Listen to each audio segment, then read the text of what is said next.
Carrie, how's life in COVID land? I love it. It's great. I just watched, I had a marathon of Seinfeld to the point where it wasn't even funny anymore, and that's, never happened. How did you feel about Jerry with his trainers and jeans? Because I remember that was a really confronting aspect of Seinfeld for me. I find him very attractive now. I find them all very attractive. Do you know what? I've always had a sort of weird crush on that man. What about George? Do you have a crush on George? I am George. Should we kick off? Yeah, let's Please. kick off. Have we effectively kicked off? Welcome to So Uncouth, a podcast filled with conversations you can't have in polite company. I'm Victoria Hannaford, a recovering journalist. I'm with Caroline Craig, actor, who is suffering from COVID, but the show must go on. And we're here with our friend, the mysterious Bunsen burner, who's in her Hamlet era and coming soon to a cafe near you. With three friends who live in three different cities. So you're joining our weekly catch-up, and we are delighted you're here with us. Is that Comet? Yeah, Comet's here too. Comet's here too. Oh, Yeah. Thank goodness for that. I just also wanted to make it clear that whilst Caroline is in a cloud of COVID, we are in a virtual room. So if you're concerned that she might be breathing on us, don't be. She's breathing on other people who are not present. I'm doing my best. Oh, did you hear that big hacking cough? I'm doing my best to get it to you guys. She's quarantined in another state, and that's how we like it. So, Bunsen, I feel like I'm not sure if we reached the conclusion of your consumer rights angst last week, and I just want to get an update on your point of purchase pain. Where are you at with it? Let's have a little check-in.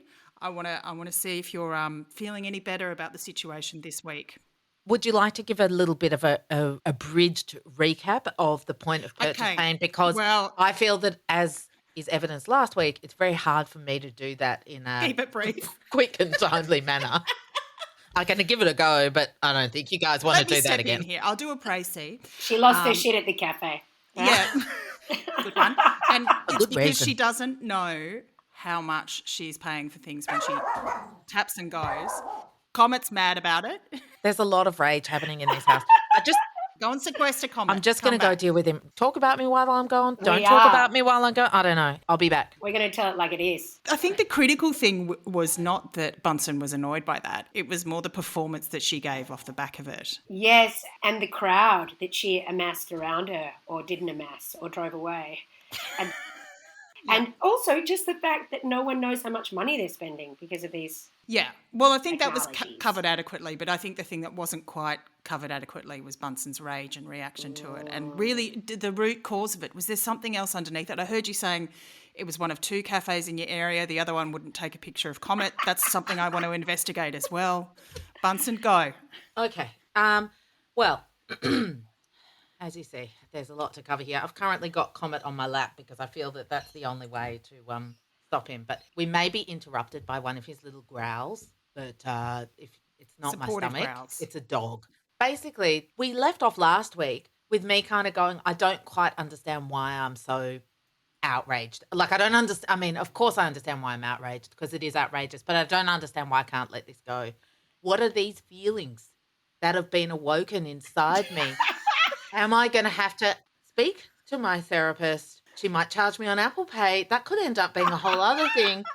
Anyway, I did some self-reflection. I did some hard thinking. You did the work, Bunsen. I did the work. And I realised that what it really comes down to is that feeling of when you kick up a fuss and other people just kind of go, oh, what's your problem? And I realised, I mean, that is a particularly triggering scenario for me. No one backed you up. No one in the thing went, yeah, that is kind of dodgy. They nodded politely, and then the ultimate not backing up is the person charging me for my coffee without telling me how much it was. Can I just suggest something here? And this is almost like a complete Hannaford U-turn, which I think is a feature of my daily life and this podcast, where I double back, do a reverse ferret on something and come out the other side with a completely opposite opinion.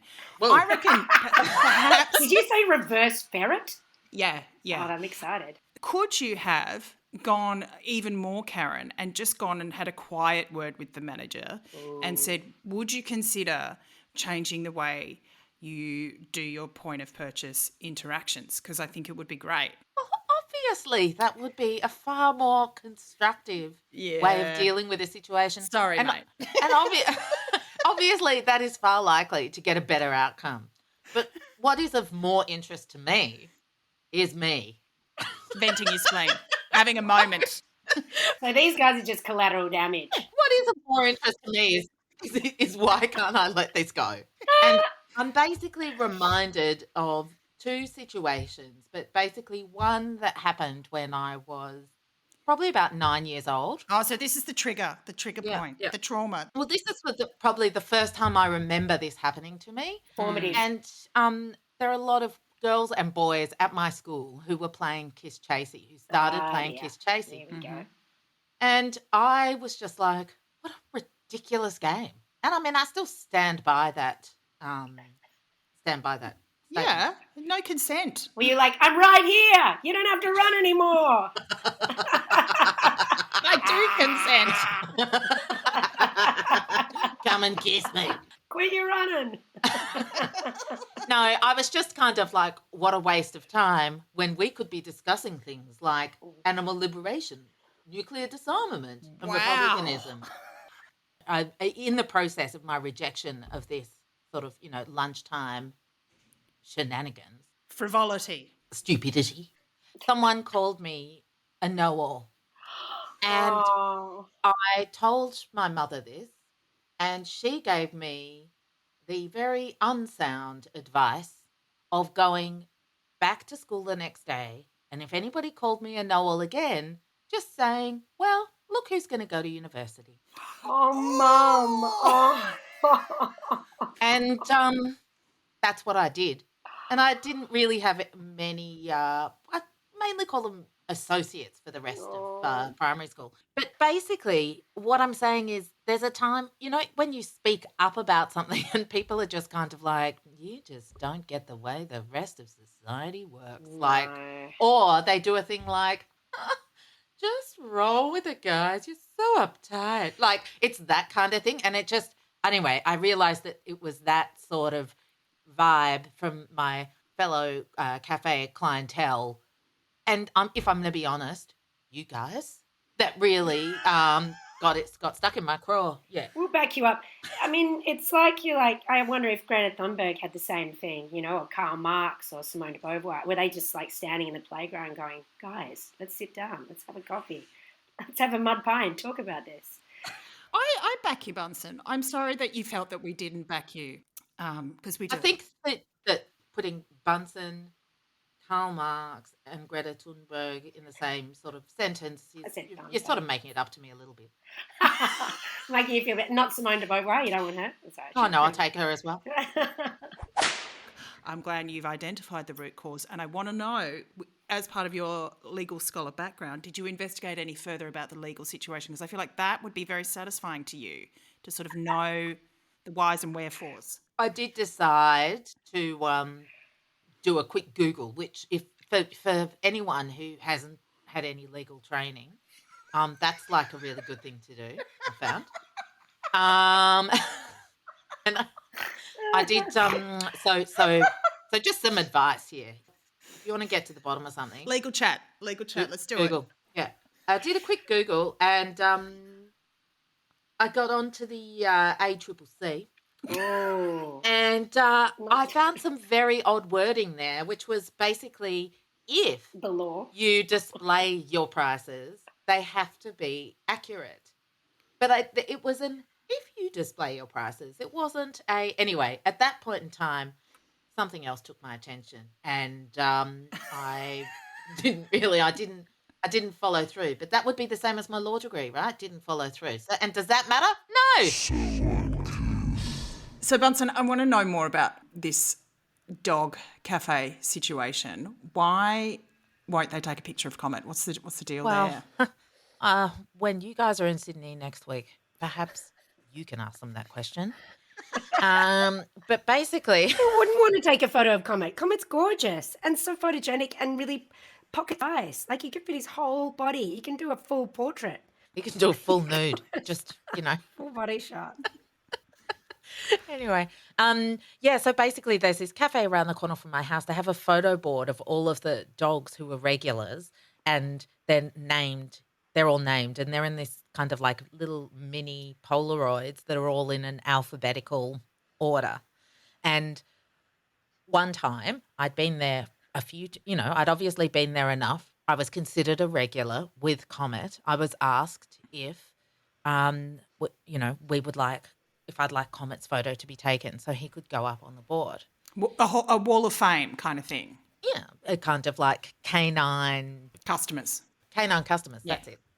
And I said I would, but I'd really like it if my daughter was here with me because I know that that is something that she's actually been really hoping would happen because it's a bit of a momentous occasion. So the next time we're at this cafe, I was there and I went to the staff and I said, "Oh, listen, can you take a photo of Comet because everyone's here now. It's a special moment." And the guy was like, "You actually have to be." It was a different guy, and he was like, "Actually, you have to kind of come here every day to get a photo taken." You got localed. And I said, "Oh, well, somebody, I had two expectant kids behind me." And I said, "Oh, well, someone else asked us if we could have a photo taken." Like, and the kids are really excited. Like, it was so ridiculous. And so then he grudgingly took this photo, right? That's a bad vibe. But then every time you go up and you inspect that board for canine customers, you get through all the A's, all the B's, there's Buddy and whatever. Get to the C's, there's Coco, there's, all these different C's. Is there a Comet? No. So the photo was taken, but he was KB'd from the canine customers board. That guy was like a bouncer and he's like, "Not in those shoes, mate. Piss off." That's really mean.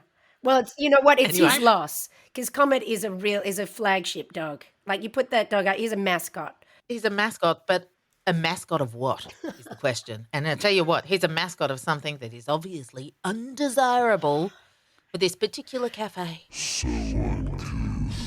I've got a quiz for you. Can I give it to you? Great. Our local newsagent, which I go to all the time. Let's call it a bit of a mixed business because that's what it is. Lovely old dudes run it. I go in, the entire glass is smashed in. And I've gone and bought my bread. I said, what the hell happened? I'm so sorry, you guys. We were broken into overnight. And I said, what happened? But what did they take?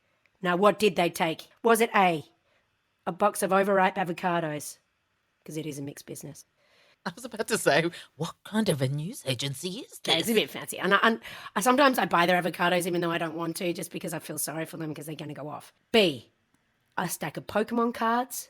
C, the entire contents of the till and all of the scratchies. I mean, I think C. Obviously C. I want a scratchy. What was C, the till? The entire contents of the till and all the scratchies. Oh, so C was not C and D. It's just C. Sorry. Obviously, there is precedent for me having quite a bit of trouble with these quiz contests. Want me to run through them again? Okay. You got it? No. Okay. No. Yeah, no, I think you need to run through them again because I've forgotten what A and B are. A box of overripe avocados. B, a handful of Pokemon cards. C, all of the contents of the till and the scratchies. Hang on, I'm going to change my answer. I think B. Yeah, I was going to say B because, of course, one would assume that it would be C. So therefore, we're just going to go. You're trying to play some kind of a trick. Well, hey, Victoria, Why don't you try and game the system, Bunsen? why don't you go B and I'll go A, and then What's your final answer? What's your final answer?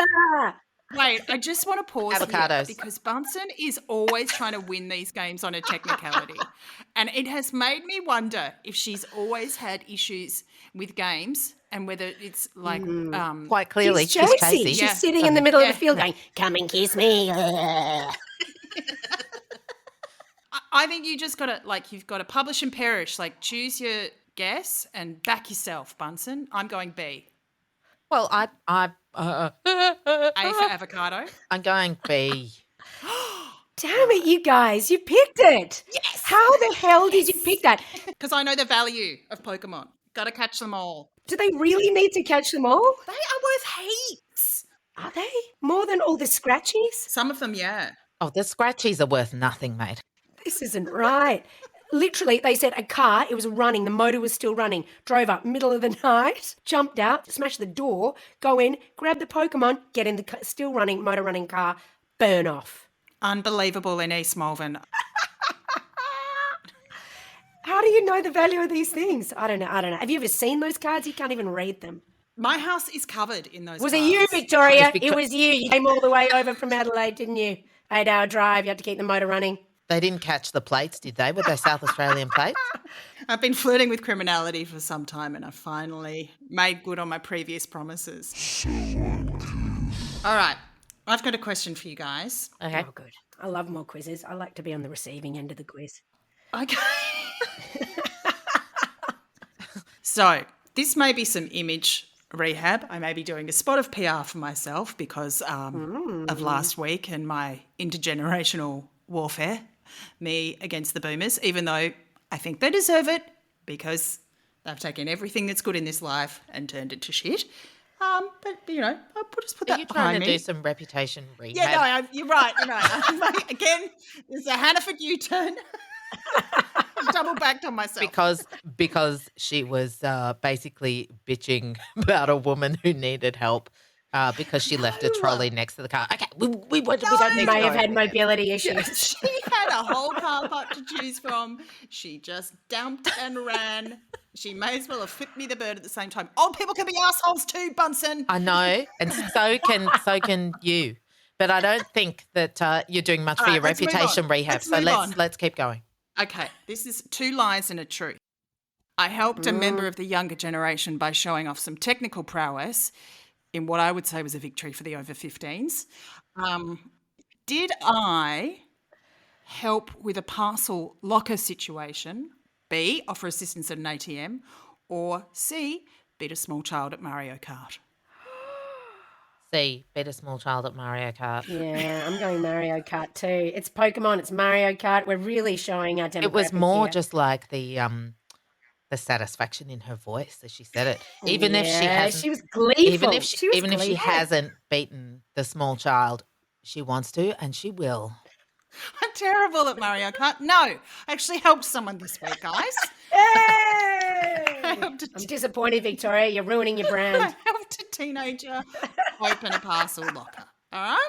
So maybe I'm only half an asshole this week. Was the parcel locker inside a glass window and was the actual Exactly. parcel the box of a Pokemon card?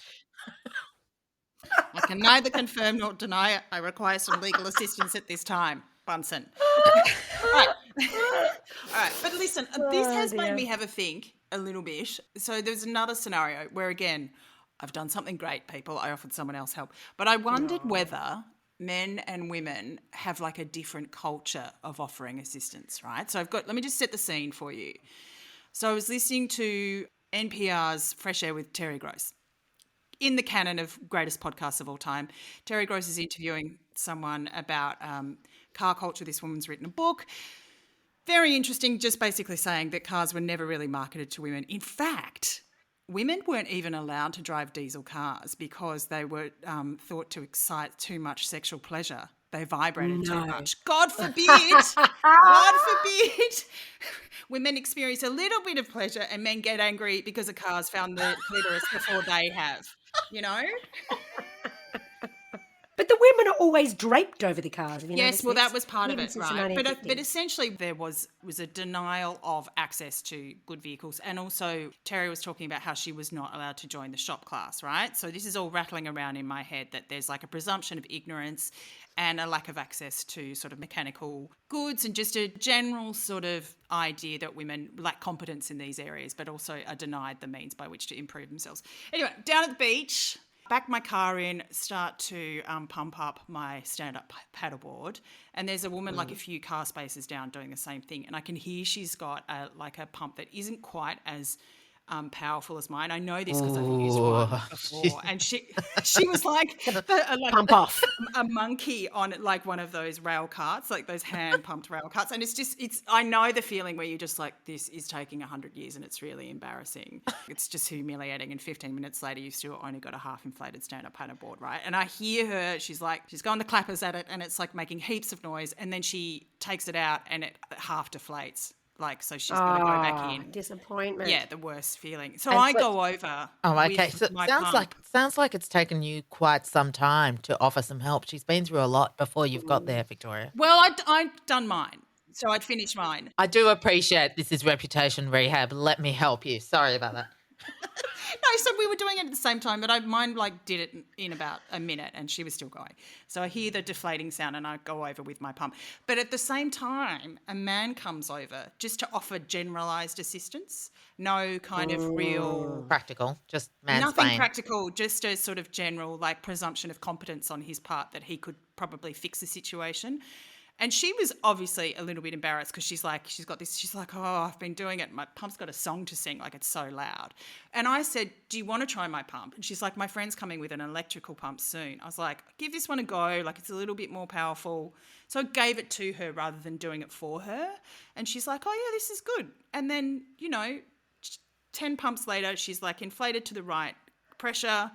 She's looking at the gauge. She's very happy. And off I go. She's inflated. And the man kind of slinks off into the distance. But I was like, what is going on here? There's just a different culture of offering assistance. Like, Did he have a pump to offer? no. Or was he Nothing. just like watching on going, oh, that looks a bit tough? Was he doing that and then No, I wandering think off? Bunsen's right. It was just a generalised sort of mansplaining version of offering help. Yeah, right. I don't know. What would you prefer? I mean, and it's probably not a very cool thing to say, but I mean, obviously, I would have preferred someone to come with a pump, which you did, Victoria. So tick for that. I think that's Give you a good. tick. Thank you. And- Into rehab on the go. Yep. And I appreciate your, I'll give you the pump and let you do it yourself. But quite frankly, I would have just preferred if somebody else did it. I think she was a bit embarrassed. Or just though. gave me their paddleboard. Why do you have mine? Mine's already blown up. I'll take you out. I'll do the paddling. Did you No, ever too find much. that when you were surfing, Bunsen? Because I know you were in kind of a surf girl gang for a while there, that you just found guys giving like unasked for advice on how to get out back and catch the waves. Oh, listen, mate, any advice that I could possibly receive would have been welcome, honestly. Welcome. Well, just because I was behaving as if I had surfing prowess. I mean, you were in a surf girl gang. That makes it sound like I can actually surf, but I actually can't. So Even if they were to say, if they prefaced whatever they're about to say with, I think you'll find, would you have accepted that? listen, I think I was more just like in a state of kind of like, often I was trying to catch my breath. I will have just been dumped. I kind of like, it's kind of if somebody says, you know what, you're going to find it much easier, or I think you'll find if you move 10 meters over to the left, you're not going to get smashed by those waves when you're trying to go out the back. I don't care if you say, I think you'll find. I'm just like, oh yeah, thanks, Do you know, Yeah. Bunsen, this is the first time I've ever heard that you weren't competent at surfing. I think that you ran an extremely effective racket on promoting yourself as a very competent girl gang surfer. Yeah. Because I had no idea. Yeah. I mean, I'm very good at some things, Victoria. Surfing may not be one of them, but pretending may be, in fact, Yeah. one of them. I mean, I could surf a tiny bit, but really, like, I'm the kind of person that people really want to take a wide berth, because once that board goes up in the air, who knows who it's going to hit. And it's been and it's going to be going up in the air a lot, which is part of the reason why I generally like to surf with backpackers, because they never know what they're doing. All right. Well, I think we've been so uncouthing for almost long enough. Caroline, I believe you've got a message from the Oh, I couth. do. Yeah, wow. yeah. I would like you to read as much of the exchange as you would like. Are you We going to did do it in an actually- accent or? Oh, golly. I don't know. So, COVID accent. Just before we launch into it, if you have your own uncouth tale to share, you can email us at souncouthpod @gmail.com, or you can hit us in the DMs, which is what this character chose to do. Instagram, So Uncouth Podcast.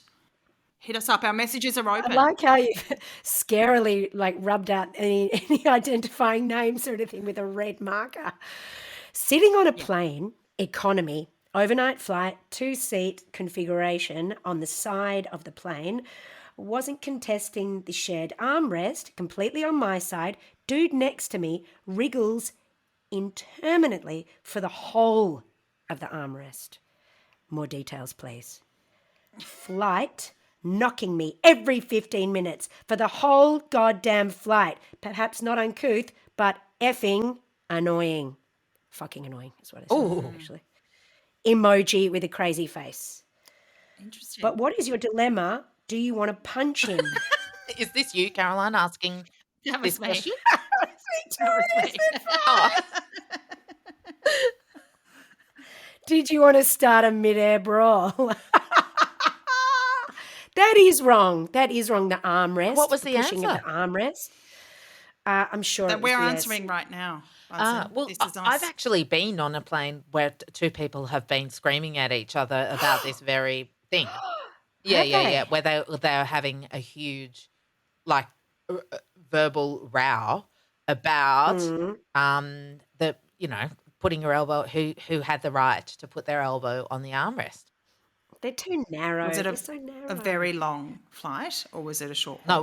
it was a domestic. Oh. They had a domestic on the domestic, except I don't think that they were. I think they were strangers. Yeah. Well, yeah, you wouldn't have a domestic with someone you knew about that. Well, I reckon you would. Well, you'd have an all-out elbow war. If it was a brother or sister, yeah. But that's different. It wouldn't erupt in the same way. Yeah. I fold up the armrest and then have a sleep on them. It's much softer. Put a blanket between the two of you. Once I did wake up and I was lying in those 4-seaters and I had 3 and I was like, this is pretty sweet. It was a long time ago. The plane must have touched down, got more passengers and then taken off again and I was still asleep. Maybe I'd taken some sleeping tablets. I woke up and a guy was massaging my feet. He was sitting in the end seat massaging my feet that were in his lap. No. And I woke up, I was like, oh, that's actually quite nice. And then I just went back to sleep. You must have been drugged up the I wazoo. massage my feet. That's cool. No, I say Not no. cool? No.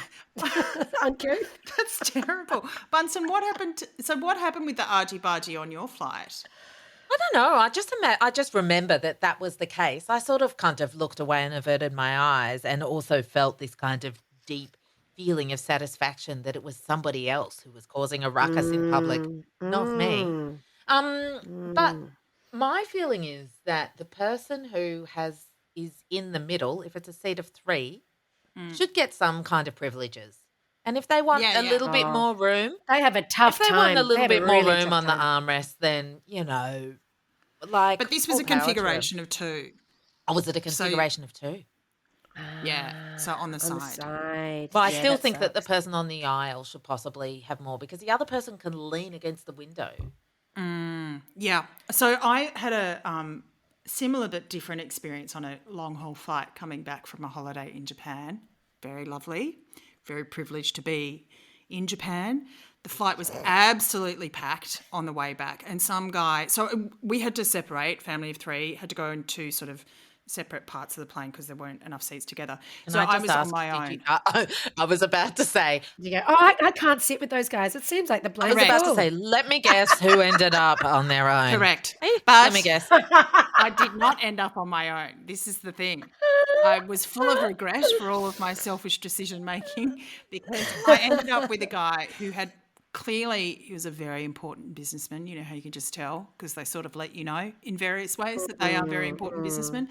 He probably should have been sat in business class because he had an apologetic hostie come and pay him special attention and give him, slightly better meals. But you know what he did bring from business class to economy? Was a lot of business class farts. Like, I Oh, do no. not care if you can't hear them. You can smell them. And I was lightly sedated all night because I had some Oh, cold and flu God. tablets, and yet I was kept just ever so slightly conscious by his prodigious farting. It was unparalleled. And boozy business lunch farts too, isn't it? It spoke of patriarchy and rancid insides, let me tell you. And on that note, I think it's time to say goodbye. I have another plane story, but it deserves its own little special spot. We'll save We'll it. give it a full airing at another time. I've got a mansplaining story too about breastfeeding, which I think could be entertaining for you. That's pretty much all you need to say. That's it. We'll come back to that if you want to get in touch. It's souncouthpod@gmail.com. If you're a man and you've got tips on how to get your nips into a bub's mouth, we want to hear them. And on that note, we'll cop yous later. Bye. Ciao for now. Oh, yay.